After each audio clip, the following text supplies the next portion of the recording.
December 20th, 1968. A quiet road outside Vallejo, California. 17-year-old David Faraday and 16-year-old Betty Lou Jensen were parked on a dark stretch known as Lake Herman Road. They never made it home. Someone approached their car in the dark. Police had no suspect, no motive, no name. They had no idea this was only the beginning. Let's go back to the start of this case, because what happened over the next year would terrify Northern California and remain unsolved to this day. It began right here.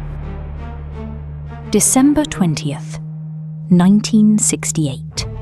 Less than 7 months later, on July 4th, 1969, the killer struck again.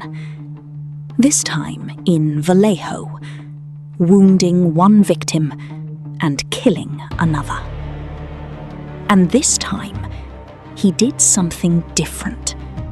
He called the police himself and calmly told them exactly where to find the bodies. Less than a month later, on August 1st, 1969, letters arrived at 3 separate Bay Area newspapers. The writer took credit for the killings and included a coded cipher, demanding it be printed on the front page. 3 days later, in a second letter, he gave himself a name for the first time. Zodiac. Buried inside those first letters was a cryptogram, a coded message he claimed would reveal his identity if solved. If the papers refused to print it, he threatened to go on a killing rampage that very weekend.